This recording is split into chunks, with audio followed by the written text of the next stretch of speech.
हाय Vivian, आज ना मैं इस वीडियो पर एक ऐसी रूल के बारे में बताने जा रहा हूँ। चाहे आप कोई प्रॉप फर्म में भी ट्रेड करें, ज्यादातर प्रॉप फर्म में ना ये रूल लगाया हुआ है। अगर आप इस रूल को अवॉइड करते तो आपका अकाउंट यहाँ पे टर्मिनेट भी हो सकता है। एंड बहुत सारे लोगों के साथ ऐसे ऑलरेडी हो रहा है। मेरे साथ भी बहुत बार हुआ था, मुझे भी पता नहीं था। जब फर्स्ट टाइम मैं प्रॉप फर्म में ट्रेड करना स्टार्ट करा तो इस रूल की वजह से मेरे कितने सारे अकाउंट बंद हुआ था। मेरे साथ साथ ऐसे बहुत सारे ट्रेडर्स भी ना जब फर्स्ट टाइम आते हैं एंड ऐसे कुछ रूल्स की वजह से अकाउंट टर्मिनेट हो जाता है, सबसे पहले ये लगता है कि ये कंपनी पैसा नहीं देगा। लेकिन भाई हर एक प्रॉप फर्म ना अपने एफएक्यूज के अंदर ये सारी चीजें मेंशन करके रखता है। उनका एक लिस्ट होता है प्रोहिबिटिंग स्ट्रेटेजी। वहां पे ना जितने भी सारे रूल लगा हुआ है आपको वो सारी चीजें नहीं करना है। अगर उस लिस्ट में से कोई भी रूल अगर आपने अवॉइड किया तो आपका अकाउंट यहाँ पे टर्मिनेट हो जाएगा। तो उसमें से एक है मार्टिंगल रूल। बहुत सारे लोगों को मार्टिंगल रूल के बारे में नहीं पता है। आज इस वीडियो में मैं डिटेल में बताऊंगा। यहाँ पे ना मैं स्क्रीन शेयर कर दे रहा हूँ एंड मैं एग्जाम्पल के साथ बताऊंगा ताकि जो भी नए लोग हैं उनको कोई दिक्कत ना आए। तो यहाँ पे आप मेरा स्क्रीन देख पा रहे होंगे। देखिए यहाँ पे मैंने एक पीडीएफ बना के रखा है। यहाँ पे देखिए क्या लिखा हुआ है, what is the martingale rule. The martingale rule is a risk management rules used by many prop firms. ये जो प्रॉप फर्म ये जो रूल बनाते हैं ना, जितने भी सारे रिलीज देखते हो रूल का, ये आपके साइकोलॉजी की वजह से ये रूल बनाया गया। मतलब कौन से कारण से ट्रेडर्स अपने पैसे को लूज करता है, तो वही रूल हर एक प्रॉप फर्म में लगाया हुआ है। एंड उसमें से एक है मार्टिंगल रूल। मान लीजिए आपने एक ट्रेड लिया है, उसका लॉट साइज 0.1 हो सकता है गोल्ड में या कम हो सकता है, ठीक है। एंड आपने देखा कि उस ट्रेड में आपका लॉस हुआ है एंड उस टाइम पे आप दिमाग में ये सोच रहे हो कि भाई मुझे ये लॉसेस जल्द से जल्द मुझे रिकवर करना है। उसके बाद आप क्या करते हो, आपका जो लॉट साइज था 0.1, अभी नेक्स्ट ट्रेड आप उससे डबल लॉट साइज का ले रहे हो 0.2, ताकि आपका लॉसेस के साथ साथ आपका थोड़ा सा प्रॉफिट भी हो जाए। तो आपका माइंडसेट ऐसा हो जाता है। वही चीजें यहाँ पे बताया जा रहा है कि आप कोई ट्रेड एग्जीक्यूट करते हो एंड वहां पे अगर आपका लॉस होता है, अगर आपका साइकोलॉजी आपका माइंड ये कहता है कि भाई तू और एक लॉट साइज इंक्रीज करके तू ट्रेड ले, हो सकता है कि तेरे वहां पे प्रॉफिट भी हो जाए, तेरा जो भी पैसा गया था वो रिकवर भी हो जाए। तो ये माइंडसेट जब हो जाता है ना एंड वो एक्शन आप कर लेते हो एंड वो लॉट साइज आप बढ़ा देता हो, उसे कहता है मार्टिंगल स्ट्रेटेजी, ठीक है। ये चीजें बहुत सारे प्रॉप फर्म में अलाउड नहीं होते एंड अभी के टाइम में काफी सारे प्रॉप फर्म में अलाउड कर दिया गया है। लेकिन भाई अभी भी बहुत सारे प्रॉप फर्म्स में ये वाले रूल लगाया हुआ है कि आप अपने लॉसेस के बाद अपने लॉट साइज को इंक्रीज नहीं कर सकते हो। अगर मैं इसको आपको और अच्छे से बताऊं, मैं थोड़ा सा नीचे स्क्रॉल करता हूं तो यहाँ पे देखो मैंने एक एग्जांपल दे के रखा है। यहाँ पे अभी मान लो आप गोल्ड में एक ट्रेड ले रहे हो एंड 0.5 से ले रहे हो, ठीक है। एंड आपका हुआ है $100 का लॉस। अभी आप थोड़ा सा इमोशनल हो गए हो, अब अभी सेकेंड ट्रेड आप लेने के लिए सोच रहे हो। वहां पे आप ये सोच रहे हो कि भाई अभी मैं जो नेक्स्ट लॉट लूंगा वहां पे मैं एक ऐसे लॉट साइज चूज करूंगा थोड़ा सा बढ़ा के, ताकि मेरा पूरा पैसा रिकवर हो जाए, साथ में मेरा प्रॉफिट भी हो जाए, ठीक है। तब जाके आप खुश होंगे। तो ये वाला माइंडसेट होने के बाद आप सेकेंड ट्रेड में क्या करते हो, आप जहां पे 0.5 से ट्रेड ले रहे थे, सेकेंड ट्रेड में आपने उसे कर दिया 1 लॉट डायरेक्ट एंड आप सोच रहे हो कि मेरा पूरा लॉसेस रिकवर हो जाएगा। लेकिन भाई यहाँ पे भी आपका मान लीजिए लॉस हो गया।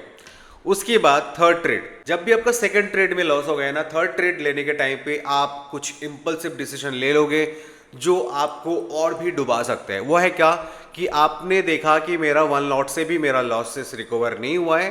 थर्ड ट्रेड में आपने क्या किया, क्योंकि आपके पास पैसे है, बैलेंस बचा हुआ है एंड आप उसे रिकवर करने के लिए कुछ भी कर सकते हैं। ये इनिशियल ट्रेडर के साथ होता है, मेरे साथ भी हुआ है, मैंने भी बहुत बार इसे किया है। अभी देखिए थर्ड ट्रेड में आपने क्या किया, 1 लॉट से सीधा चले गए 2 लॉट, ताकि आपका प्रॉफिट के साथ साथ जितने भी सारे लॉस है सारे रिकवर हो जाए। उस टाइम पे आपका दिमाग में ये चलेगा कि जितना जल्द हो सके आपका पूरा मनी आपको बैक चाहिए, जितना जल्द हो सके। मतलब ऐसे सिचुएशन आते हैं भाई, जब आप फर्स्ट टाइम ट्रेड में एंटर करोगे ना, फर्स्ट टाइम ट्रेडिंग में आओगे, प्रॉप फर्म में आओगे, उस टाइम पे भाई ये सारी चीजें होते हैं। मेरे साथ बहुत बार हुआ है। मार्टिंगल स्ट्रैटेजी होते हैं, लेकिन प्रॉप फर्म में अगर इसे अप्लाई करते हो एंड आपको इसका सही नॉलेज नहीं है तो भाई आपका यहाँ पे लॉसेस तो जरूर होगा, ठीक है। एंड ऐसे चीजें काम नहीं करते अच्छे से। अभी देखिए मैं आपको एक विजुअलाइजेशन दे रहा हूँ।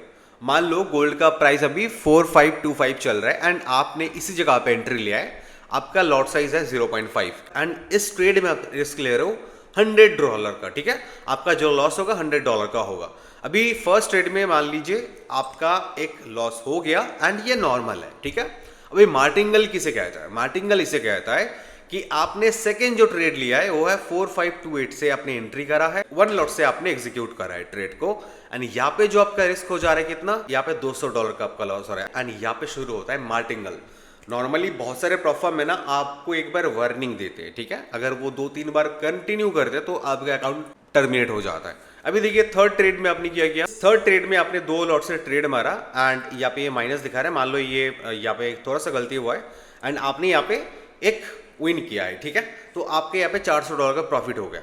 आपका प्रॉफिट हो सकता है भाई, लेकिन यहाँ पे रूल वायलेटेड है अगर आप प्लेटफॉर्म में ट्रेड कर रहे हो तो, यही है गलती। ये चीज अगर नॉर्मल आप ब्रोकर में करते हो, कोई भी ऐसे प्लेटफॉर्म में, वहां पे अगर आप ये सेम चीज करते हो तो वहां पे आपका अकाउंट बंद नहीं करेगा। लेकिन अगर आप प्लेटफॉर्म में ट्रेड कर रहे हो, चाहे कोई भी प्लेटफॉर्म में हो, अगर आपका थर्ड या फोर्थ ट्रेड में प्रॉफिट भी होता है भाई, तो भी आप रूल वायलेट कर रहे हैं भाई, आपका अकाउंट टर्मिनेट होना है। चाहे आप वहाँ पे प्रॉफिट बना लो, चाहे विड्रॉल के लिए प्रॉफिट बना लो, वो चीज़ें काम नहीं करेगा। अगर उस प्लेटफॉर्म में ये लिखा हुआ है कि मार्टिंगल रूल या पे प्रोहिबिटेड स्ट्रेटजी के अंदर आते हैं, आप जिसे नहीं यूज़ कर सकते हैं, तो भाई आपका जितने भी प्रॉफिट भी हो तो भी वो काउंट नहीं करा जाएगा, आपका रूल वायलेट हो जाएगा, आपका अकाउंट यहाँ पे टर्मिनेट हो जाएगा। अभी देखो इसको आप कैसे टैकल करेंगे। Use fix lot size. Example, आप मान लो कोई एक प्लेटफॉर्म में ट्रेड करना स्टार्ट कर रहे हो एंड वहाँ पे आपने 0.5 लॉट के साथ ट्रेड करना स्टार्ट करा है, तो भाई आप उसे फिक्स रखो, उसे चेंज मत करो, ठीक है, तो ही आपका अकाउंट यहाँ पे सही रहेगा, सेफ रहेगा। उसके बाद एक्सेप्ट लॉसेस नेचुरली। अगर आपका कोई सिंगल ट्रेड में लॉस हुआ है तो आप उसे एक्सेप्ट कर लो। उस टाइम पे रिकवर माइंडसेट मत रखो कि मेरा यहाँ पे $100 का लॉस हुआ, मुझे अभी रिकवर भी करना है, तो वो चीजें यहाँ पे मत करो। अगर वो वाला माइंडसेट यहाँ पे होता है ना, तो आपका लॉसेस श्योर होना है, ठीक है, वो चेंज नहीं हो सकता। मतलब ये जो रूल यहाँ पे बनाया गया ना, ये साइकोलॉजी की वजह से ही बनाया गया है, क्योंकि प्लेटफॉर्म को पता है कि भाई ये जो ट्रेडर है, नया ट्रेडर है, इसका क्या क्या गलती हो सकता है, क्योंकि वो भी ऑलरेडी वो गलती करके बैठा है ना, तो उसको पता है कि कौन बंदा क्या गलती करने वाला है, तो इसलिए मार्टिंगल रूल लगाया है। जो नया बंदा होता है वो क्या करेगा, मेरा लॉसेस हुआ है, रिकवर माइंडसेट आ जाता है उन लोगों का, फर्स्ट टाइम आए हैं एंड उसको रिकवर करना है, उसको अपना मनी फर्स्ट बैक चाहिए, तो उनको पता होता है कि हर एक न्यू बिगिनर ट्रेडर के साथ ऐसा चीजें होता है, तो हम लोग इस रूल को यहाँ पे डाल देते हैं, तो हमारा ही बेनिफिट होगा, क्योंकि बहुत सारे ट्रेडर ये गलती करेगा एंड अपना अकाउंट लूज करेगा एंड वो पैसा प्लेटफॉर्म वालों के पास चला जाएगा, इसीलिए ऐसा रूल रखा गया है। अभी उसके बाद देखिए ये जो मैंने बताया एक्सेप्ट लॉसेस नेचुरली, ये भाई हर एक ट्रेडर का ये भाई पार्ट ऑफ ट्रेडिंग है, मतलब इसको आपको एक्सेप्ट करना ही पड़ेगा, ठीक है। अगर कोई भी बड़े ट्रेडर ऐसा नहीं बन गया, मतलब आज के टाइम में जितने भी बड़े से बड़े ट्रेडर है ना भाई, वो भी उस आज के दिन में भाई जितने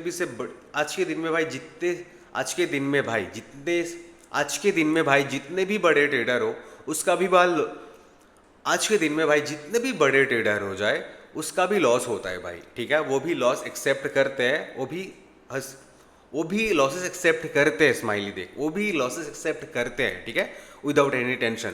उसके बाद नेवर रिवेंज ट्रेड, मतलब वही चीज़ ना, मतलब आप यहाँ पे एक ट्रेड में लॉस कर रहे हो एंड अगर आपको बहुत खराब लग रहा है, ठीक है, आप ट्रेड मत करो ना, आप फिर से ट्रेड कर रहे हो उसे रिकवर करने के लिए। फर्स्ट ट्रेड में जब आप एंट्री लिए थे तो उस टाइम पे आप थोड़ा सा खुश हो गए, सेकंड ट्रेड में आपका लॉस हो गया तो आप वापस बनाने लगे हो, तो ये चीज़ अगर आपका होता है अप्स एंड डाउन, तो भाई आपका लॉसेस होना है भाई, वो चेंज नहीं हो सकता। आपका दोनों टाइम में ना सेम माइंडसेट होना चाहिए, आपको कोई रिएक्ट नहीं करना है, ठीक है। अगर आप रिएक्ट करते हो तो प्लेटफॉर्म में आपका अकाउंट ब्रीच हो जाएगा, जो नॉर्मली मेरे साथ बहुत बार हुआ है। उसके बाद फॉलो डेली रिस्क लिमिट्स। मान लो कोई प्लेटफॉर्म में एक रिस्क लिमिट है कि आप 5% से ज़्यादा लॉस नहीं कर सकते, 3% से ज़्यादा लॉस नहीं कर सकते, तो उसको आपको हर टाइम देखना है, मेरा 2 लॉस हो गया, मेरा कितना रिस्क लिमिट बचा हुआ है, अगर कम है तो आज नहीं ट्रेड करेंगे, दूसरे दिन ट्रेड करेंगे। वही चीज़ें मैंने लिख के रखा है कि अगर बैक टू बैक 2 लॉसेस आपका हुआ है, उस टाइम पे आप ट्रेडिंग मत करो, आप नेक्स्ट दिन करो। उसके बाद increase lot size slowly and logically, increase only after long term consistency, not after losses. मतलब देखिए, ऐसा ही नहीं कि आप अपने लॉट साइज को बढ़ा नहीं सकते। अगर आपका कोई लॉस हुआ है एंड उस टाइम पे आप कंटिन्यू ये चीज़ कर रहे हो, मतलब प्लेटफॉर्म भी एक चीज़ देता है कि भाई आप जो लॉसेस किए हो, उसके बाद आपने क्या किया, 0.5 से डायरेक्ट 1 लॉट, उस ट्रेड में भी आपका लॉस हुआ है, अब उसके बाद 2 लॉट, ये चीज़ अगर कंटिन्यू होता है ना, मतलब 2 बार 3 बार हो जाता है, तब आपका अकाउंट यहाँ पे ब्रीच होता है। अगर मान लो आपका फर्स्ट ट्रेड में लॉस हुआ है, सेकंड ट्रेड में भी आपने सेम लॉट साइज ही रखा है, तो उस टाइम पे वो नॉर्मल है। उसके बाद आपने देखा एक ऐसा ट्रेड जो ए प्लस सेटअप है, उस टाइम पे आप देख रहे हो कि हाँ यहाँ पे अगर थोड़ा सा लॉट साइज मैं बढ़ाता हूँ 0.01 0.02 मैं एक्स्ट्रा बढ़ा देता हूँ तो उसमें कोई दिक्कत नहीं है। यहाँ पे क्या बताया गया कि अगर आप स्लोली एंड लॉजिकली बढ़ाते हो तो कोई इशू नहीं है। जो इनिशियल ट्रेडर होता है ना, वो क्या करता है कि वो लॉट साइज डायरेक्ट डबल कर देता है एंड ऐसे ऐसे सिचुएशन में करता है, मान लो मार्केट मिडिल में है, कोई एज में नहीं है, ठीक, वो सेलिंग एरिया से भी बाहर है, बाइंग एरिया से भी बाहर है, उस टाइम पे वो अपने लॉट साइज को इंक्रीज करके ट्रेड में एग्जीक्यूट कराए, तो प्रॉप फर्म को भाई ये पता चल जाता है कि भाई ये बिगिनर ट्रेडर है, इसको कुछ पता नहीं है। तो उस टाइम पे आपको मेल आ जाएगा, वार्निंग डिटेक्ट मेल आ जाएगा कि भाई कि आपने ये मार्टिंगल स्ट्रेटजी अप्लाई करा है, तो आपको एक वार्निंग दिया जा रहा है, अगर सेकेंड टाइम वो होता है तो आपका अकाउंट टर्मिनेट। तो भाई इसी के कारण ये चीजें होता है कि आप अचानक से बढ़ा दे रहे हो आपका बड़ा लॉसेस के बाद, तो वो चीजें यहाँ पे अलाउड नहीं है। सेफ एग्जाम्पल क्या है कि आप फर्स्ट ट्रेड लो 0.5 से अगर कर रहे हो, लॉसेस हुआ, एक्सेप्ट करो। सेकंड ट्रेड ले रहे हो 0.5 ही रखो, लॉसेस हुआ, एक्सेप्ट करो, ठीक है। उसके बाद ट्रेड बंद कर दो, सेकंड दिन करो। अगर उसी दिन करते हो तो सेम लॉट साइज से ट्रेड करो एंड आपका एक विन हो जाएगा, इसमें कोई दिक्कत नहीं है, नॉर्मल है। जो साइकोलॉजी के बारे में मैं बताया कि fear of losing more money, यहाँ पे होता क्या है कि मान लो फर्स्ट ट्रेड में आपका लॉस हो गया, उस टाइम पे ना आपके अंदर एक डर चीजें एक्टिवेट हो जाता है एंड उस टाइम पे आपको ऐसा लगता है कि मैं सेकंड ट्रेड तो लिया, डबल लॉट साइज से लिया, अगर ये फिर से लॉस हो गया तो उस टाइम पे ना सही से डिसीजन नहीं लिया जाता है भाई। उसी के कारण हम लोगों का और लॉसेस हो जाता है, अचानक से एग्जिट कर देते हैं। मान लो प्रॉफिट भी जाएगा, थोड़ा सा लॉस दिखा रहा है एंड वो प्रॉफिट भी जाएगा, लेकिन वहां पे थोड़ा सा लॉस दिखते ही हम लोग उसे एग्जिट कर लेते उस ट्रेड से, क्योंकि लॉट साइज तो बड़ा हुआ है ना।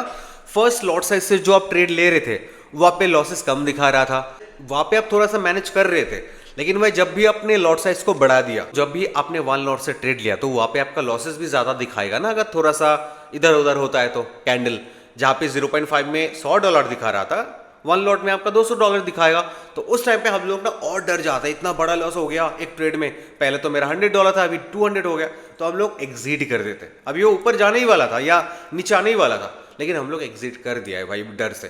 तो ये चीजें बहुत होता है एंड प्रॉप फर्म वाले को ये सारी चीजें पता होता है भाई, ठीक है। इसी के कारण इतने सारे रूल रखा गया है। देखो आप अगर सेकंड ट्रेड में लेते हो, वहां पे भी आपका लॉस हो जाता है, तो आपका अंदर वो रिवर्स ट्रेडिंग वाला मोड एक्टिवेट हो जाता है एंड काफी बार ओवर कॉन्फिडेंस हो जाता है। मान लो वो एक ट्रेड से आपने ना रिकवर कर लिया अपने पैसे को, ठीक है, उस टाइम पे भाई जो ओवर कॉन्फिडेंस आता है ना, जिसके वजह से उसके बाद का जो ट्रेड होगा ना, उस टाइम पे आपका एक बड़ा लॉसेस होने का बहुत ज्यादा चांसेस है। अगर वो हो गया तो आपका स्ट्रेस एंड एंजाइटी भी एक्टिवेट हो जाएगा, जिसके कारण आपका ट्रेडिंग जर्नी में ना बहुत प्रॉब्लम आ सकता है भाई। एंड ये चीजें होता है भाई, मैंने खुद करा है, मेरे सामने जितने भी सारे मेरा जान पहचान का ट्रेडर्स है, वो सब ने ये चीज करा है। मतलब उनके साथ ये भी हुआ, ये भी हुआ, ये भी हुआ, ये भी हुआ है, खतरनाक वाला सीन हो गया था भाई। तो ये चीजें होते हैं एंड यही कुछ चीजें हैं जो हमें ठीक करना पड़ता है इन ट्रेडिंग में, एंड वो धीरे धीरे होते हैं। किसी का 5 महीने लग जाता है, किसी का साल लग जाता है, किसी का 2 साल लग जाता है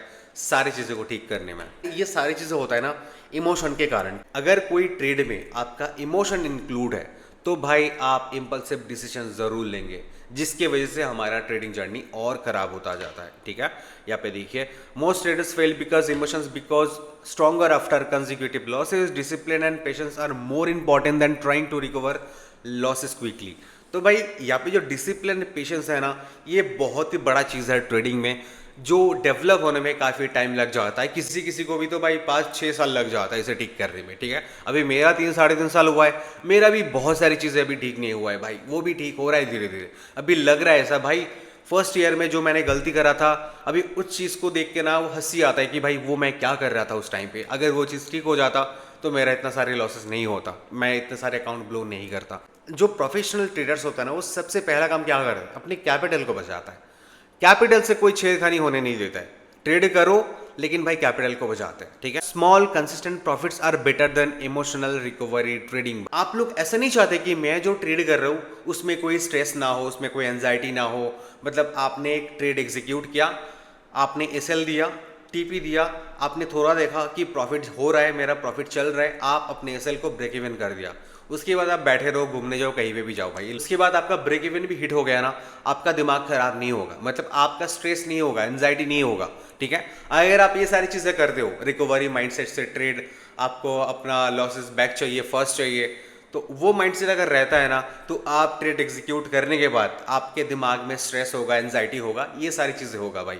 एंड मेरे साथ भी ऐसा होता है भाई कभी कभार, तो मैं भी भाई स्ट्रेस फ्री ट्रेड करना चाहता हूँ, तो इसलिए बहुत सारे ऐसे चीज़ें हैं जो मैं प्रैक्टिस करना स्टार्ट कर रहा है, ताकि मैं कोई भी ट्रेड करूँ, ताकि मैं स्ट्रेस फ्री ट्रेड कर पाऊँ। आई होप गाइस इस वीडियो में आपको सारी चीज़ें अच्छे से एक्सप्लेन कर पाया। एंड भाई ये वीडियो अगर आपको इन्फॉर्मेटिव लगा तो वीडियो को लाइक जरूर करें। एंड बाकी प्रोफार्म रिलेटेड कोई भी क्वेरीज है तो भाई कमेंट सेक्शन में कमेंट कर सकते हैं, ठीक है। आप में से जो कोई भी हमारे चैनल पर फर्स्ट टाइम आ रहे हो, फर्स्ट टाइम वीडियो देख रहे हो, तो भाई हमारे चैनल की बाकी सारे वीडियोस को आप एक बार चेक कर सकते हो। देन अगर आपको पसंद आते हैं हमारे चैनल की वीडियोस, आप लोग हमारे चैनल के साथ जुड़ सकते हो सब्सक्राइब करके, ठीक है। तो चलिए भाई मिलता है ऐसे कोई अगले नए वीडियो में, आज के लिए इतना ही, थैंक यू।